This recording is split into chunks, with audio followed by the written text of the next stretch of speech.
تھکے ہوئے خسرے سے ڈانس، سرکاری افسر کو تبصرہ مہنگا پڑ گیا۔ خبر کچھ یوں ہے کہ حال ہی میں ایک سرکاری افسر کی جانب سے مبینہ طور پر مسلم لیگ نون کی حکومت کے بارے میں ایک تیکھے تبصرے نے سیاسی فضا کو گرما دیا ہے۔ افسر کا کہنا تھا کہ موجودہ حالات میں مسلم لیگ نون سے مزید حکومت کروانا تھکے ہوئے خسرے سے ڈانس کروانے کے مترادف ہے۔ یہ بیان ایسے وقت سامنے آیا جب انہوں نے ایک واٹس ایپ گروپ میں اپنی رائے کا اظہار کیا۔ سوشل میڈیا ایکس پر صحافی شاکر اوان نے ایک لیٹر شیئر کیا جس کے مطابق ضلع ساہیوال میں تعینات گریڈ 18 کے افسر گورنمنٹ اسپیشل ایجوکیشن اسکول کے ہیڈ ماسٹر عبدالکریم کو سیکٹری اسپیشل ایجوکیشن کی جانب سے شو کاز نوٹس جاری کر دیا گیا اور کہا جا رہا ہے کہ مبینہ طور پر یہ وہی افسر ہیں جنہوں نے نازیبا تبصرہ کیا۔ ان سے 7 دن کے اندر تحریری جواب بھی مانگا گیا ہے ورنہ ان کے خلاف محکمانہ کارروائی کی جا سکتی ہے۔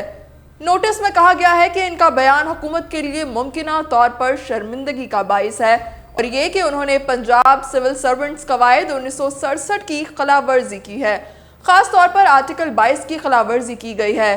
مبینہ شو کاز نوٹس کے مطابق چیچا وطنی کے گورنمنٹ اسپیشل ایجوکیشن اسکول کے ہیڈ ماسٹر عبدالکریم نے سیسا پنجاب نامی واٹس ایپ گروپ میں سیاسی بحث و مباحثہ کرتے ہوئے حکومت کے خلاف انتہائی نامناسب بیانات دیے۔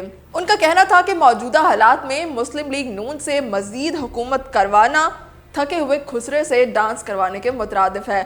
تاہم اس سیاسی مباحثے اور اس میں دیے گئے انتہائی غیر مناسب بیانات کی شکایت سی ایم پورٹل کے ذریعے انتظامیہ کو موصول ہوئی جس پر ایکشن لیتے ہوئے سیکٹری اسپیشل ایجوکیشن ڈپارٹمنٹ نے شو کاز نوٹس جاری کیا۔ انتظامیہ نے ہیڈ ماسٹر کو لکھا کہ آپ کا طرز عمل آپ کے سول سرونٹس کے طرز عمل سے متعلق قواعد کی پابندی کے بارے میں سنجیدہ خدشات کو اٹھاتا ہے۔ آپ کو اس بارے میں وضاحت جاری کرنے کو کہا گیا لیکن آپ کا جواب ناکافی پایا۔ آپ کا دیا گیا بیان حکومت کے لیے ممکنہ طور پر شرمندگی کا باعث ہے۔ آپ کا یہ تبصرہ پنجاب سول سرونٹس قواعد 1967 کی براہ راست خلاف ورزی ہے، خاص طور پر آرٹیکل 22 جو سرکاری ملازمین کو ایسے عوامی بیانات دینے سے روکتا ہے جو حکومت کے لیے شرمندگی کا باعث بن سکتے ہیں۔ لہٰذا آپ کو یہ نوٹس جاری کیا جا رہا ہے کہ آپ اپنی وضاحت پیش کریں نہیں تو آپ کے خلاف سخت کارروائی کی جائے گی۔ یہ نوٹس موصول ہونے کے بعد آپ کے پاس 7 دن ہیں کہ آپ اپنی وضاحت جمع کروائیں۔ چیچا وطنی کے گورنمنٹ اسپیشل ایجوکیشن اسکول کے ہیڈ ماسٹر عبدالکریم کے لیے ایک سیاسی بحث نے ان کی نوکری کو خطرے میں ڈال دیا ہے۔ کیا وہ اپنی نوکری بچا پائیں گے یا یہ بحث ان کے کریئر کا اختتام ثابت ہوگی؟ تاہم سرکاری افسر کا ایک واٹس ایپ گروپ میں اپنی رائے کا اظہار کرنا کیا واقعی اتنا خطرناک ہو سکتا ہے؟